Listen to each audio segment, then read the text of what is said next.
As you grow and heal, the people closest to you sometimes turn away or even turn against you. It's a painful paradox, but Carl Jung, the visionary psychologist, offered profound insights into this very human phenomenon.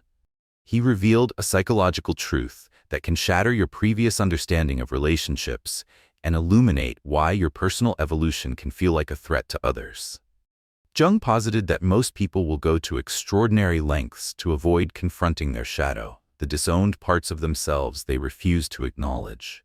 Imagine someone who has always avoided their own insecurities, perhaps by projecting an image of unwavering strength. When you embark on a journey of healing and growth, when you start embracing your authentic self, you inadvertently become a living mirror. This mirror reflects back to those around you the very aspects they are desperately trying to escape within themselves. It's not about you being judgmental. It's simply the stark contrast between your emerging wholeness and their persistent avoidance. What truly shocked Jung about human nature, and what might surprise you, is the root cause of this animosity. He observed that the moment you stop playing the role others have assigned you, you trigger a powerful psychological defense mechanism: projection. They begin to cast their own unhealed wounds, their own stagnation, their own deep-seated fear of change directly onto you. It's a cruel irony. They aren't hating who you've become. They are hating who they've refused to become. Jung famously stated, "Everything that irritates us about others can lead us to an understanding of ourselves." But this level of self-awareness is a daunting path few are willing to tread. Instead of turning inward to examine their own discomfort, they lash out, attacking the perceived source of their unease, which is you.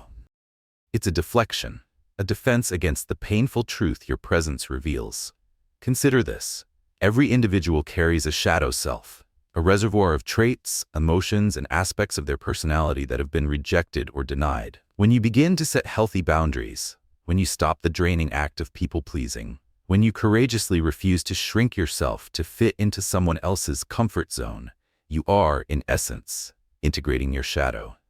You are becoming whole, authentic, and complete. However, for those who are still running from their own shadows, your newfound wholeness can be utterly unbearable to witness. Jung keenly observed that we often despise in others what we haven't accepted in ourselves. Your quiet confidence might unwittingly highlight their own gnawing insecurity. Your ability to say no might painfully remind them of their own chronic inability to set limits.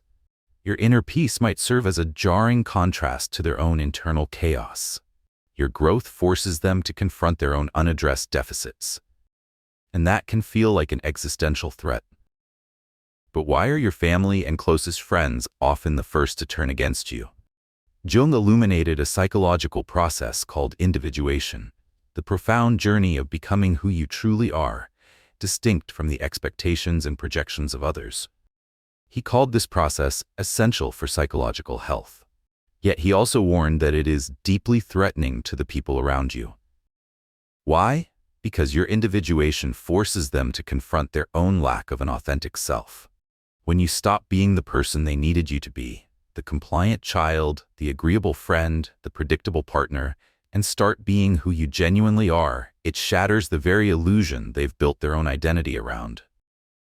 They don't hate the real you. They hate that the real you exists at all, because your authenticity exposes the uncomfortable truth that they've been living a lie, perhaps unconsciously, for too long.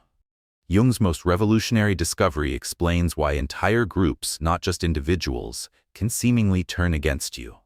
He theorized that we are all connected through the collective unconscious, shared patterns of behavior and belief systems that allow societies to function.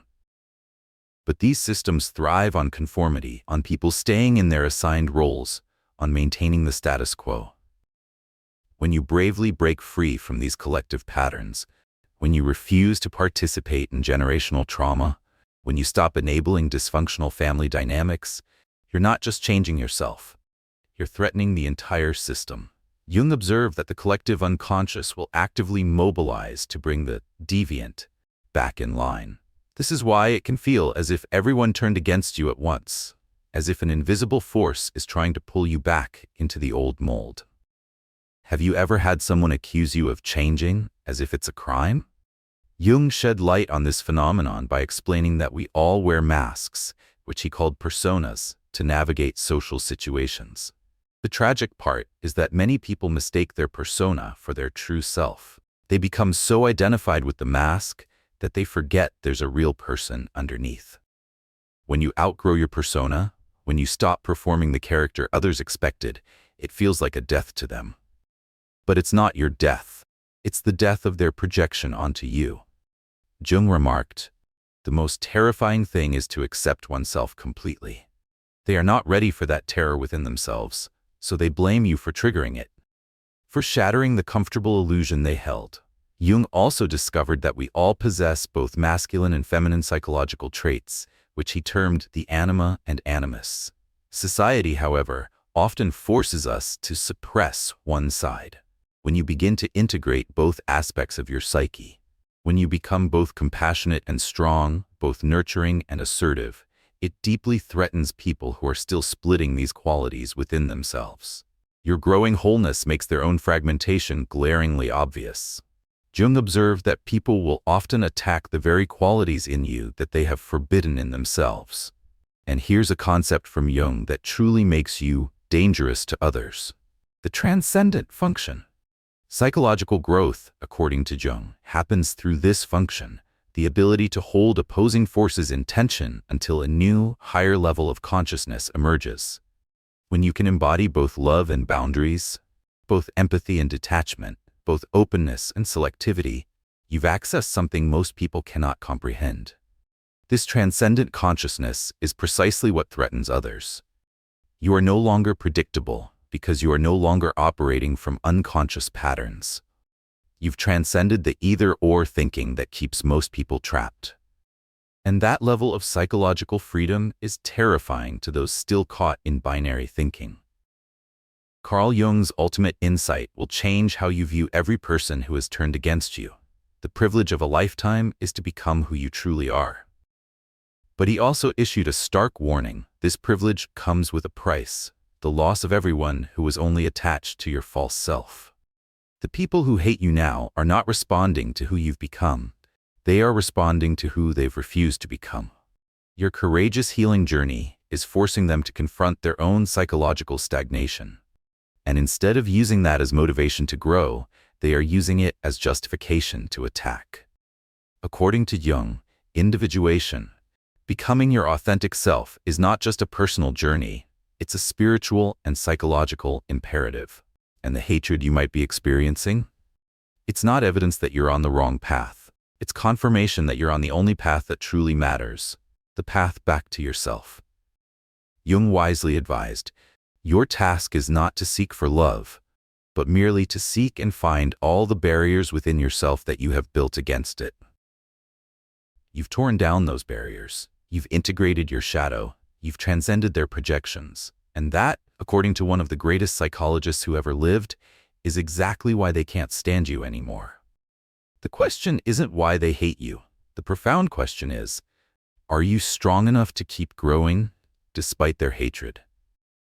Because, according to Carl Jung, your psychological evolution depends on it. If you found value in this exploration, consider sharing it with someone who might benefit from these insights.